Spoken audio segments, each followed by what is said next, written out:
ओम श्री परमात्मने नमः। ओम श्री गुरुभ्यो नमः। ओम श्री ऋषिभ्यो नमः। ओम सहनाववतु सहनौ भुनक्तु सह वीर्यं करवावहै तेजस्विनावधीतमस्तु मा विद्वेषावहै।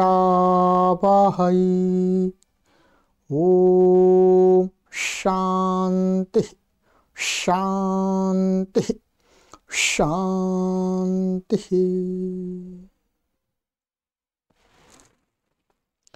सर्वेभ्यो नमः। देववाणी संस्कृतं यूट्यूब चलदृश्यं प्रति भवतां भवतीनां च हार्दं स्वागतम्। मित्रों, तर्क संग्रह कक्षा संख्या 37 को आज पढ़ेंगे। 36 कक्षाएं आपको पढ़ा दी हैं, आज 37वीं कक्षा को पढ़ेंगे। प्लेलिस्ट में कॉलम बना हुआ है तर्क संग्रह नाम का, उस पर क्लिक करके आप कभी भी अपने समय की अनुकूलता से इन कक्षाओं को पढ़ सकते हैं। चलिएगा, तो मित्रों 36 कक्षाएं हमने आपको पढ़ाई हैं और आपने बहुत कुछ सीखा भी होगा। ये संस्कृत के जो पाठक हैं उनके लिए एक नए प्रकार का ज्ञानवर्धन करने वाला ये कोर्स है, ठीक है। न्याय शास्त्र में प्रवेश कराने वाला ये कोर्स है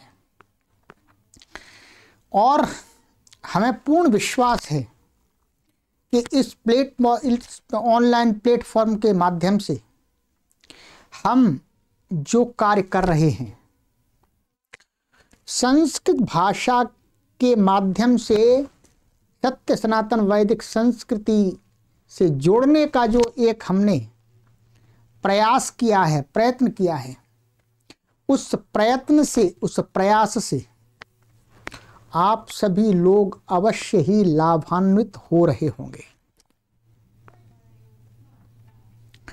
परंतु ये हम जो छोटा सा प्रयास कर पा रहे हैं और छोटा सा जो ये प्रयत्न कर पा रहे हैं कि आपको सत्य सनातन वैदिक संस्कृति से संस्कृत भाषा के माध्यम से जोड़ पा रहे हैं, ये जो एक प्रक्रिया है, ये प्रक्रिया चलाने के लिए बहुत परिश्रम करना पड़ रहा है और इस परिश्रम की सफलता में आप सभी पाठकों का मुख्य रूप से योगदान है।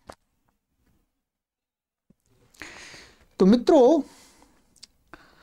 आपसे निवेदन करना चाहते हैं कि इस पूरे अभियान को संचालित करने के लिए निःशुल्क संचालित हो रहा है, किसी से कोई फीस या कोई शुल्क नहीं लिया जा रहा है। इस अभियान को निःशुल्क संचालित करने के लिए आप सभी का हमें सहयोग चाहिए होता है प्रति माह, क्योंकि इस आंदोलन को चलाने के लिए धन व्यय होता है, आप सभी जानते हैं। पूरी व्यवस्था बनाने के लिए, सब कुछ तैयार करने के लिए और प्रतिदिन आपको पढ़ाने के लिए धन व्यय करना होता है। और ये धन कहाँ से आता है? ये धन आता है हमारे सभी पाठकों के सहयोग से। पाठक लोग आप सभी मिलकर के अपने सामर्थ्य के अनुसार हमें प्रति माह अपना सहयोग प्रदान करते हैं निस्वार्थ भाव से। हम भी निस्वार्थ भाव से कार्य कर रहे हैं, आपका सहयोग भी हमें निस्वार्थ भाव से मिलता है। तो मित्रों, आप सभी से हम एक निवेदन करना चाहते हैं कि मासिक सदस्य बनिए। आप इस अभियान के मासिक सदस्य बनिए, ठीक है। आप पढ़ रहे हैं, बहुत अच्छी बात है। नहीं पढ़ पा रहे हैं तो भी आप ये विचार करके कि मैं नहीं पढ़ पा रहा हूं, परंतु मेरे सहयोग से आगे भविष्य में करोड़ों लोग इस ज्ञान को प्राप्त कर सकेंगे और अपना जीवन धन्य कर सकेंगे।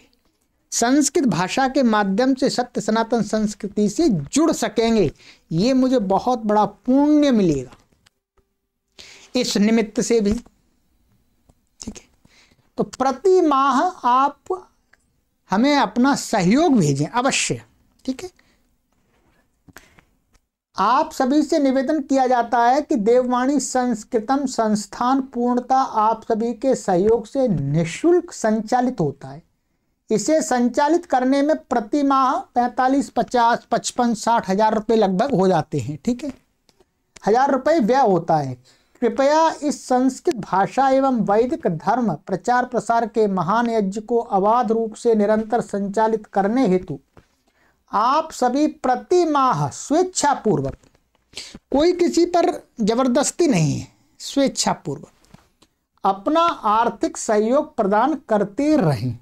एक बार नहीं करना है, ये करते रहें, अर्थात लगातार करते रहें। हम भी लगातार निरंतर कार्य कर रहे हैं। ठीक, ये व्हाट्सएप नंबर है, इस पर अवश्य सूचना देंगे आप। ये अकाउंट नंबर है, इस अकाउंट के माध्यम से हम इन गतिविधियों को संचालित कर रहे हैं। गूगल पे, फोन पे, पेटीएम नंबर 9582104261 ये नंबर है। ठीक है, इस पर और सरलता से सहयोग प्रदान करने के लिए ये QR कोड आपके समक्ष हमने उपस्थित कर दिया है। इसको स्कैन करके आप अपना सहयोग प्रति माह भेजते रहें। जब भी माह की किसी भी एक तारीख को आप निश्चित कर लें, आपको 1 तारीख को भेजना है, आपको 2 तारीख को या 10 तारीख को, 5 तारीख को, तो आप प्रति माह भेजें। और अकाउंट की जो डिटेल है वीडियो के डिस्क्रिप्शन में आपको दे दी गई। ठीक है, और अपने सहयोगियों से भी कराइएगा। आपके घर में, परिवार में कोई शुभ कार्य होता है, उसके निमित्त से भी आप देववाणी संस्कृतम का सहयोग कीजिएगा, क्योंकि हमारा ये ज्ञान का भंडार है। जैसे मंदिर में और भी जब भिन्न भिन्न स्थानों पर, धार्मिक स्थानों पर भंडारे चलते हैं, यहाँ पर ज्ञान का भंडार चल रहा है और उस भंडारे में भी लोग दान करते हैं, तभी भंडारा चलता है। ऐसे ये ज्ञान का भंडार है, आप हमें सहयोग करते हैं तो यहाँ ज्ञान का भंडार सबके लिए निरंतर वितरण किया जा रहा है। ठीक है, चलिएगा, इस भंडारे को चलने दीजिए बहुत जोर शोर से। ठीक है, चलिए मित्रों, तो अब हम चलते हैं। गत कक्षा में हमने आपको अनुमान परिच्छेद, इस पर कुछ पढ़ाया था। अनुमान क्या होता है ये आपको बता दिया था। अनुमिति करणम अनुमानम, जो अनुमिति ज्ञान है, यथार्थ प्रमा है अनुमिति दूसरे नंबर की, उसका करण जो होता है, साधारण करण, वो क्या है, अनुमान होता है। ठीक है, फिर था अनुमिति क्या होती है, फिर ये शंका हो गई अनुमिति क्या होती है। तो कहा परामर्श जन्यम ज्ञानम अनुमिति है। तो जो परामर्श जन्य जो ज्ञान होता है वो अनुमिति होती है। ठीक है, परामर्श भी आपको बता दिया था, परामर्श क्या होता है। तो व्याप्ति विशिष्ट पक्ष धर्मता ज्ञानम परामर्श, माने व्याप्ति विशिष्ट, माने किसी के व्याप्ति विशिष्ट से विशिष्ट पक्ष पर, पक्ष माने उसका आधार, उस व्याप्ति विशिष्ट का जो आधार है, उस आधार पर उसका होना, यानी व्यापक के व्याप्य का होने का जो ज्ञान है, वही क्या कहलाया, परामर्श कहलाया था। आगे उदाहरण दिखा दिए थे सारे आपको। ठीक है, फिर कहा था व्याप्ति क्या होती है, तो फिर व्याप्ति बता दिया था आपको, साहचर्य नियमो व्याप्ति है, अर्थात अविनाभाव से जो किसी के साथ रहता है, अविनाभाव से, अविनाभाव माने हमेशा, उसके बिना उसकी सत्ता ही नहीं। जैसे अग्नि के बिना धूम रह ही नहीं सकता, अग्नि के बिना धूम रह ही नहीं सकता, तो जो अग्नि और धूम का जो साहचर्य है वो क्या है, व्याप्ति है, वो व्याप्ति बताई थी। ठीक है, फिर इसके बाद में आपको पक्षधर्मता बताया था। पक्षधर्मता क्या है, तो पक्षधर्मता में व्याप्य से पर्वतादि वृत्तित्व पक्षधर्मता, माने व्याप्य माने व्यापक का जो व्याप्य, व्याप्य जो है उसका पक्ष, पक्ष माने जैसे यहाँ पर पर्वत पक्ष था, तो पर्वत आदि पर होना ही माने वो व्याप्य पर्वत आदि पर है, इस बात का ज्ञान ही क्या कहलाता, पक्ष धर्मता। ठीक है, फिर आपको हमने बताया था कि अनुमान से द्विधात्वम, अनुमान कितने प्रकार का बताया था इन्होंने? 2 प्रकार का बताया था। अनुमानम द्विविधम, स्वार्थम परार्थम। यहां तक आपको मैं ले आया था। अब आगे चलेंगे। ठीक है, अनुमान 2 प्रकार का है, स्वार्थ अनुमानम, परार्थ अनुमानम। तो स्वार्थम परार्थम। अब स्वार्थ अनुमान क्या होता है, परार्थ अनुमान क्या होता है, इसको आज देखते हैं। ठीक है, चलिए।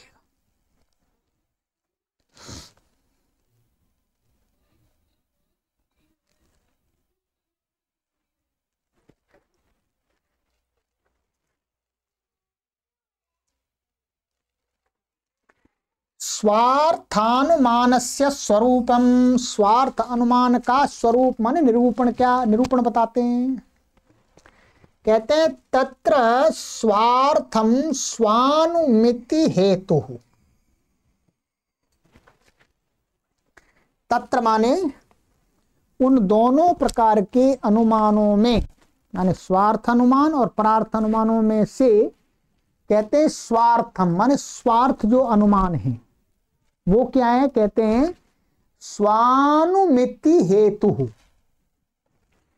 माने कोई व्यक्ति है वो अपने लिए, माने स्व माने अपने लिए जो अनुमिति ज्ञान है, क्या अनुमिति ज्ञान, जो अनुमिति प्रमा है, ठीक है, जो परामर्श से उत्पन्न होने वाला जो अनुमिति ज्ञान है, उस ज्ञान का जो हेतु होता है, माने जिसके माध्यम से होता है, तो वही क्या होता है?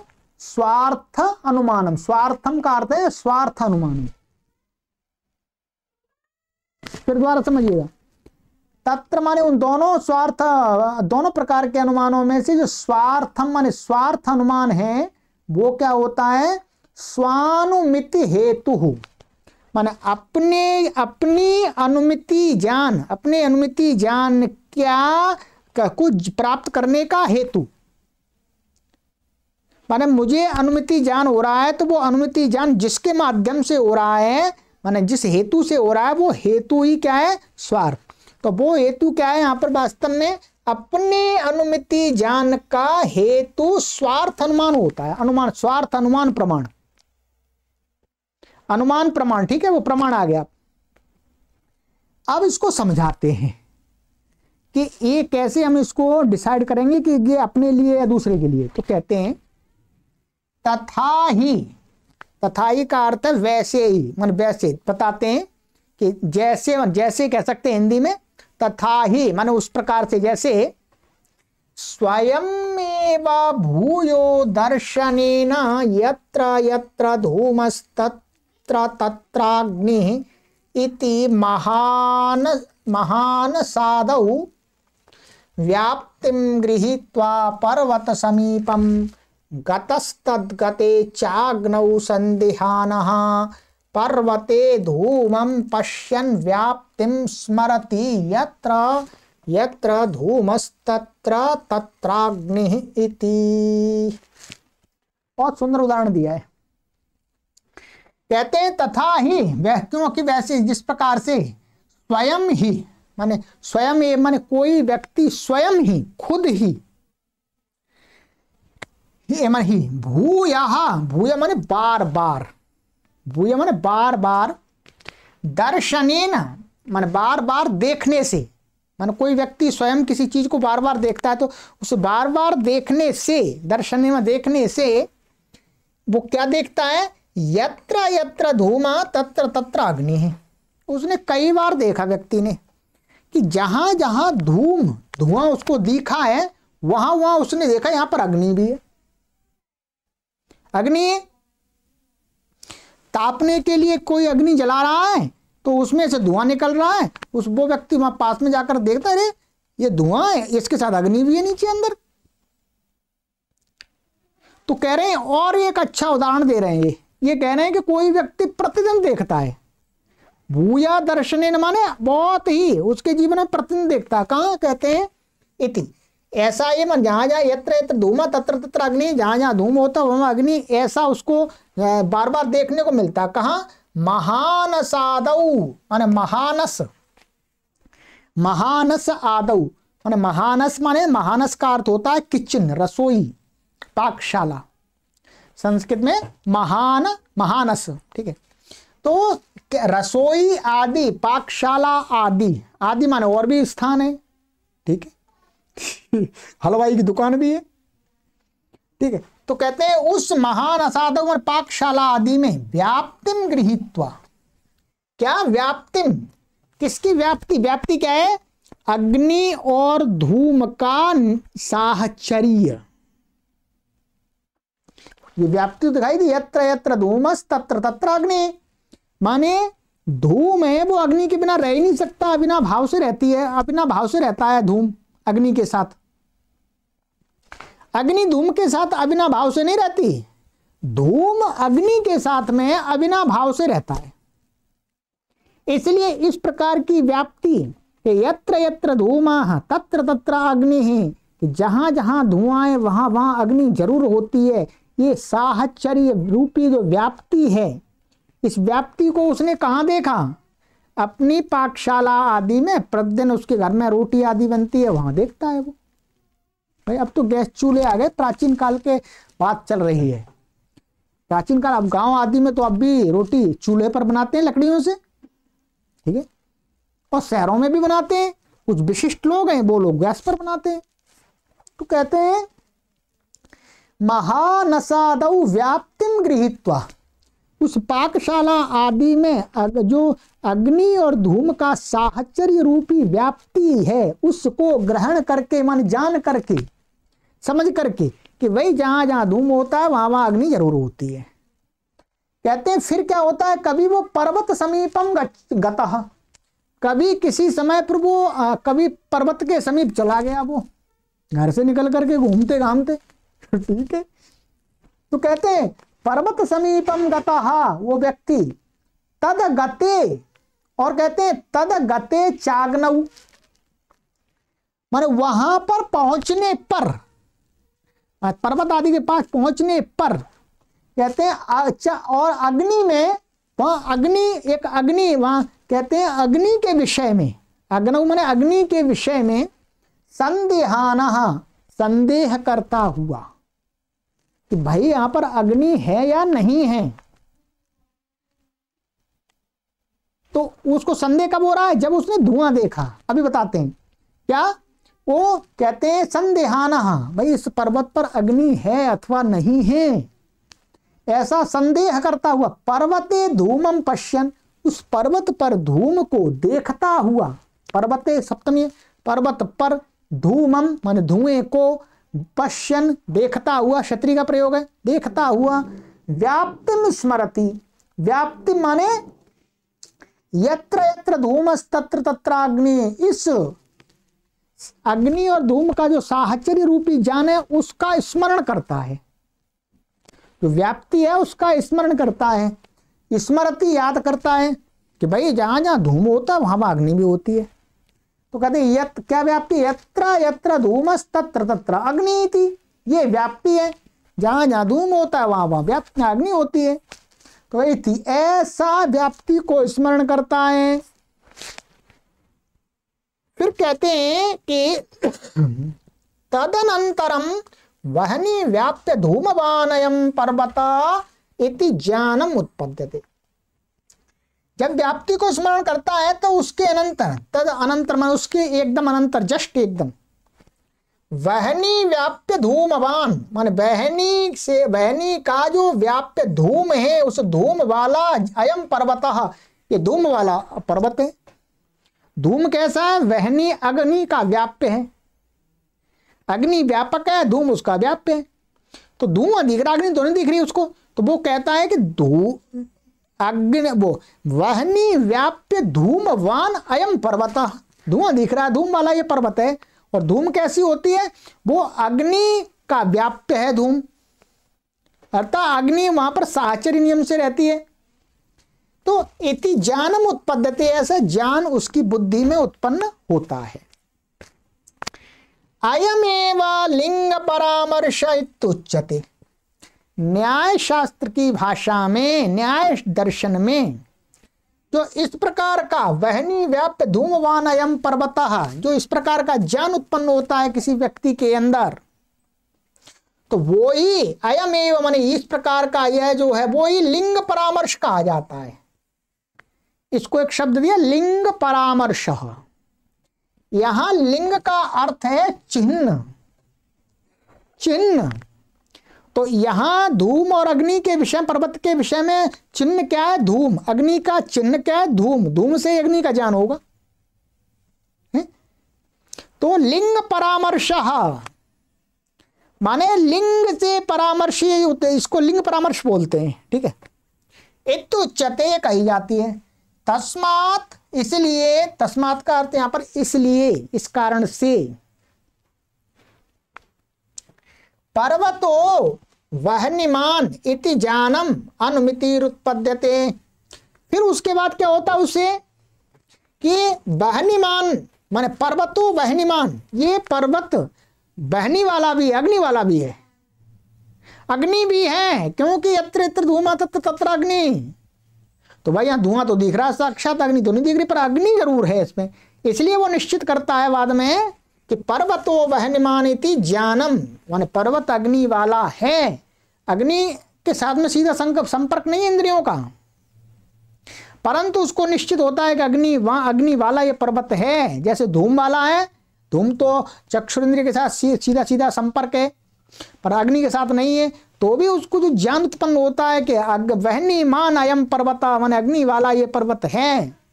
इति ज्ञानम, ये ही क्या कह ले आती है? अनुमिति ही उत्पद्यते। ये अनुमिति ज्ञान उत्पन्न होता है उसको, ये अनुमिति ज्ञान है। ध्यान देंगे, धूमवान अयम पर्वता, ये तो प्रत्यक्ष ज्ञान है, ये तो प्रत्यक्ष दिख रहा है, ये अनुमिति ज्ञान नहीं है। भाई धूम तो साक्षात दिख रहा है, धूम इस पर्वत पर है, अग्नि नहीं दिख रही, अग्नि वाला पर्वत है, ये ज्ञान कैसा? अनुमिति ज्ञान।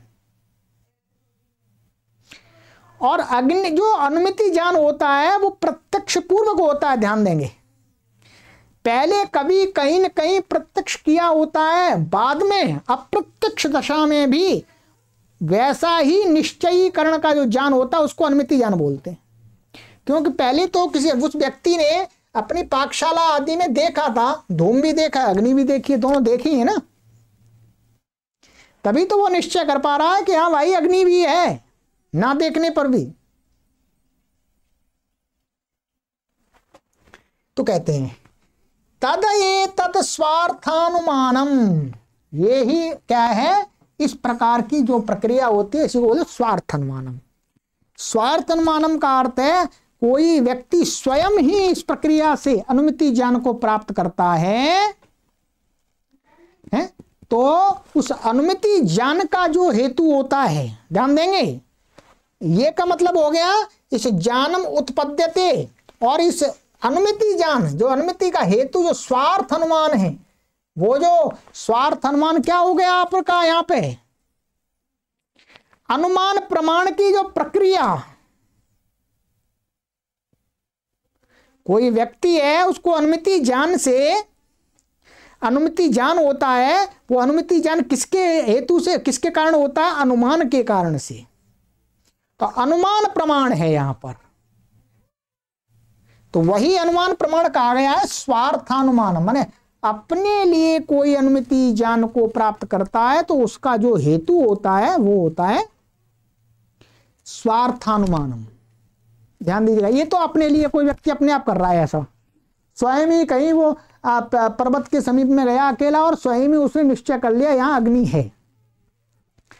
अब दूसरा वाला ज्ञान, दूसरा वाला अनुमान परार्थ। परार्थ अनुमान वो होता है कि कोई व्यक्ति स्वयं इस प्रक्रिया से अनुमान करके किसी दूसरे व्यक्ति को समझाता है। क्या? किसी दूसरे व्यक्ति को समझाता है जिसने स्वयं ये प्रक्रिया पूरी, जिसने कभी यत्र यत्र धूमः तत्र तत्र अग्नि, ये स्वयं अनुभव नहीं किया, स्वयं प्रत्यक्ष नहीं किया, ऐसे व्यक्ति को कोई व्यक्ति अपने इस अनुमिति ज्ञान को जो उसे प्राप्त है उसको समझाता है, उसको बोलते हैं परार्थ अनुमान। अभी आगे आ रहा है, चलिएगा आइएगा। ये तो क्लियर हो गया, मैंने एक एक शब्द का अर्थ बता दिया आपको, ठीक है।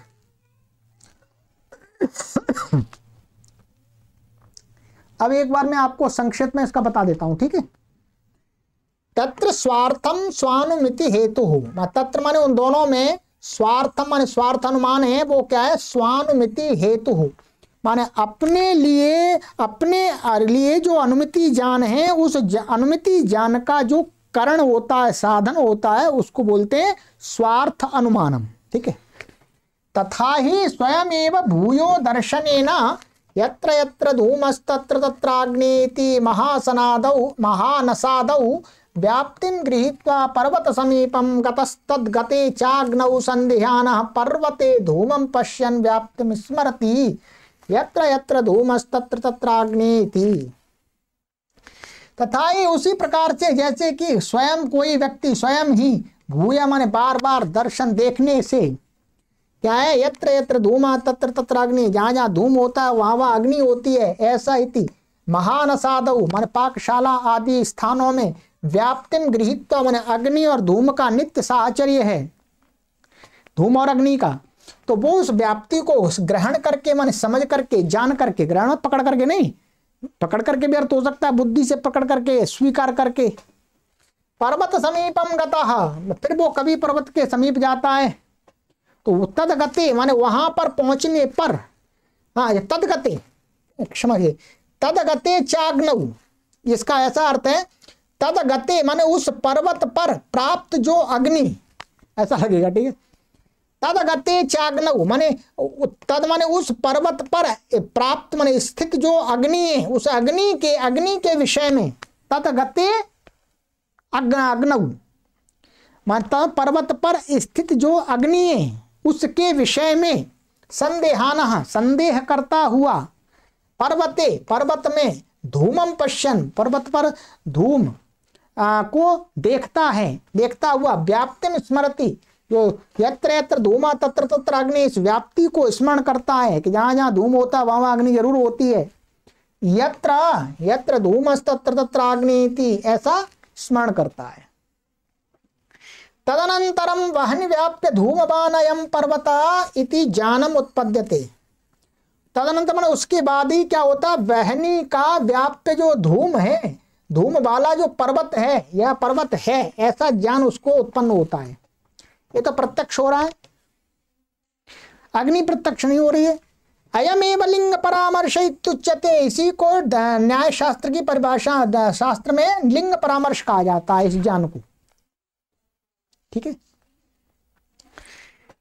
तस्मात् इसलिए पर्वतावनिमानिति जानम अनुमिति उत्पद्यते, इस पर फिर उसके बाद में क्या होता, तस्मात् माने उसके, इस कारण से माने उसके पश्चात पर्वत अग्नि वाला है ऐसा ज्ञान उत्पन्न होता है, उसे ही क्या कहते हैं, अनुमिति ही, ऐसी अनुमिति उत्पन्न होती है।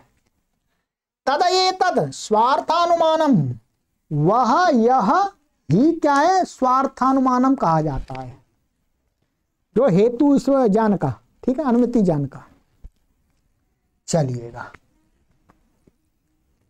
अब आगे है हमारा परार्थानुमानस्य स्वरूपम। अब आपको जल्दी समझ में आ जाएगा, ठीक है, बहुत इंटरेस्टेड सब्जेक्ट है ये। परार्थानुमानस्य स्वरूपम, परार्थानुमान जो है उसका स्वरूप क्या है, कहते हैं यत्तु स्वयं धूमाद अग्निम अनुमाय परम प्रतिबोधयितुम पंचावयव वाक्यम प्रयुंक्ते तत्परार्थानुमानम। कहते हैं यत्तो माने जो तो, ऐसा है, जो तो कोई व्यक्ति स्वयं माने स्वयं धूमाद अग्निम अनुमाय माने धूम से अग्नि का अनुमान करके, ऊपर वाला जो पूरा था, धूम से अग्नि का निश्चय करके, एक अग्नि, भाई अग्नि भी है यहाँ पर, ऐसा निश्चय करके, अनुमान माने अनुमान करके, परम माने दूसरे व्यक्ति के प्रति, मैं दूसरे व्यक्ति के लिए, दूसरे व्यक्ति को, बोध है तुम माने समझाने के लिए, किसी दूसरे व्यक्ति को उसी अपनी बात को समझाने के लिए कि भाई यहाँ पर अग्नि है। पंचावयव वाक्यम, ये पंचावयव वाक्य है, यहाँ पर आपको बताएंगे कि अनुमिति कैसे उत्पन्न करनी चाहिए, अनुमिति कैसे सही उत्पन्न होती है, तो उसके लिए पंचावयव वाक्य हैं, ठीक है। तो पंचावय वाक्यम प्रयुंक्ते माने 5 वाक्यों का जो प्रयोग करता है दूसरों को समझाने के लिए, तो वह जो अनुमान प्रक्रिया है वो क्या तत्परार्थानुमानम, वह परार्थानुमान कही जाती है। तो परार्थानुमानम माने दूसरे को समझाने के लिए जो अनुमान दिया जाता है, अनुमान प्रमाण, वो परार्थानुमान हो गया। कहते हैं यथा, अब नंबर देखते आइएगा, 5 हैं, 1 2 3 और 4 और 5। यथा जन, यथा माने जैसे। नंबर 1, ये अभी इसी विषय में अग्नि माने पर्वत पर अग्नि है, इस बात को समझाने के लिए दे रहे हैं। पर्वतो वह्निमान, ये क्या है? कोई कहता है जैसे पर्वतो वह्निमान माने पर्वत अग्नि वाला है, पर्वत पर अग्नि है। नंबर 2, क्यों? क्यों? तो कहता है धूमवत्वात्, धूम वाला होने से। ये धूमवत और त्वात् माने धूम पर्वत अग्नि वाला है क्योंकि धूमवत्वात्, धूम वाला पर्वत है इसलिए। क्योंकि नंबर 3, यो यो धूमवान सह स वह्निमान यथा महानसम, कहते हैं जो जो धूमवान होता है, अर्थात जहां जहां धुआं होता है जिस स्थान पर, वो क्या होता है? वह्निमान, वहां अग्नि भी जरूर होती है। जैसे कह रहे हैं महानसम, महानसम माने पाकशाला, जैसे पाकशाला है, जहां पाकशाला में धुआं दिखता है तो वहां अग्नि भी होती है।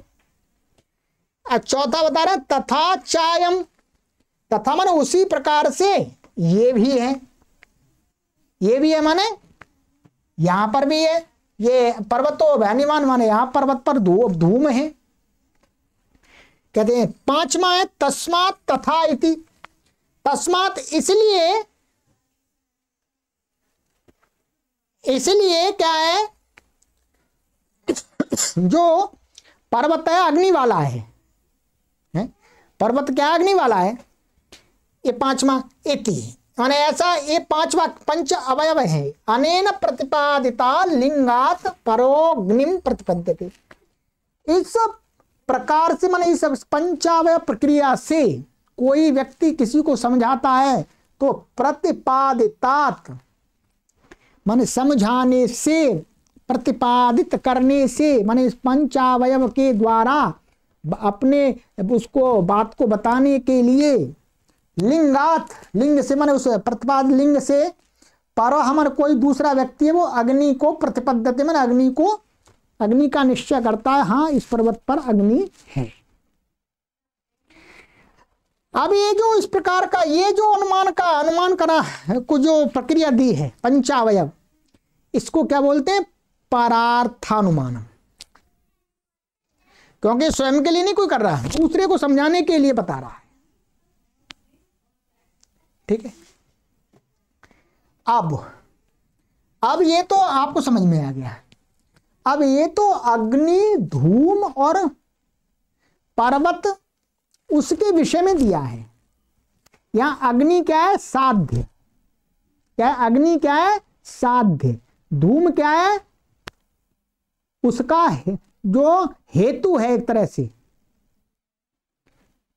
ठीक है, इसी प्रकार से संसार में, ध्यान दीजिएगा, इसी प्रकार से संसार में जिन बातों, जिन विषयों का हम सीधा प्रत्यक्ष नहीं करते,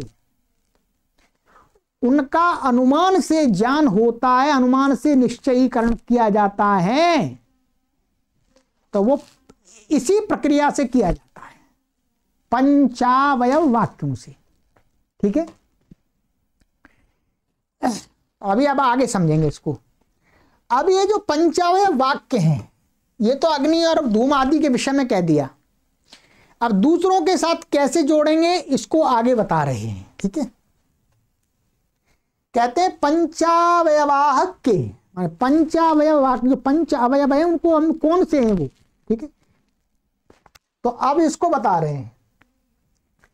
किसी को अनुमान कराने के लिए क्या प्रक्रिया को हम करते हैं? कहते हैं प्रतिज्ञा हेतु उदाहरणोपनय निगमनानि पंचावयवा। ये 5 वाक्य हैं जो ऊपर दिए हैं, ये क्या है? 5 क्या है? 5 हैं। कौन कौन से? एक प्रतिज्ञा है, दूसरा हेतु है, तीसरा उदाहरण है, पांचवा उपनय है और चौथा उपनय है, पांचवा निगमन है। ये 5 अवयव हैं, इनके नाम रखे गए। पहले प्रतिज्ञा, हेतु, उदाहरण, उपनय और निगमन। इनसे हम किसी को अनुमान कराते हैं, किसी भी बात का, किसी भी विषय का। ठीक है, जो अज्ञात है। तो अब देखिएगा, जैसे ऊपर वाले वाक्य में समझाएंगे, जो हमने पर्वत पर अग्नि है, मन पर्वत अग्नि वाला है, इस बात को समझाने के लिए कैसे प्रक्रिया अपनाई थी। तो उसमें कौन सी प्रतिज्ञा थी, कौन सा हेतु है, कौन सा उदाहरण वाक्य है, कौन सा उपनय वाक्य है, कौन सा निगमन वाक्य है, उसको यहां समझा रहे हैं। कह रहे हैं पर्वतो वह्निमान इति प्रतिज्ञा। जो ऊपर हमने पढ़ा था नंबर 1, जो कि अग्नि की सिद्धि करने के लिए पर्वतो वह्निमान, ये जो कोई वाक्य कहता है, कोई व्यक्ति कहता है पर्वतो वह्निमान, अग्नि दिखने पर अग्नि वाला पर्वत है, ये जो वाक्य होता है ये होती है प्रतिज्ञा। इसको प्रतिज्ञा कहते हैं। फिर कहते हैं धूमवत्वाद इति हेतु। फिर भाई कैसे अग्नि वाला बताओ, दिख तो रही नहीं अग्नि। तो कहते हैं उसमें फिर जो उदाहरण दिया था, हे धूमवत्वात्, धूम वाला होने से, ये क्या है उस वाक्य में? हेतु है। अग्नि सिद्धि के लिए ये हेतु दिया था, तो ये वाला हेतु होता है। यो यो धूमवान सह अग्नि सो अग्निमान यथा महानसम इत उदाहरणम। ये उदाहरण दिया था। यह यो माने जो धूमवान होता है वह अग्निमान होता है। जो धूमवान, धूम से युक्त होता है, वह वो अग्नि से भी युक्त होता है। यह सिद्धांत है। यथा जैसे महानसम रसोई में हम देखते हैं कि जो रसोई है वो कैसी है? धूम से युक्त है, तो अर्थात वो अग्निमान भी है। इत उदाहरणम, ये जो वाक्य देते हैं ये उदाहरण रूप होता है। पंचावयव में ये उदाहरण होता है। तथा च अयम इति उपनयः, तथा च अयम, उसी प्रकार से यह भी है, माने उसी प्रकार से यह भी है। जैसे उदाहरण दिया मानसम, वैसे ही ये पर्वत वह्निमान, ये पर्वत वह्निमान, ऐसे उदाहरण ये भी है। ठीक है।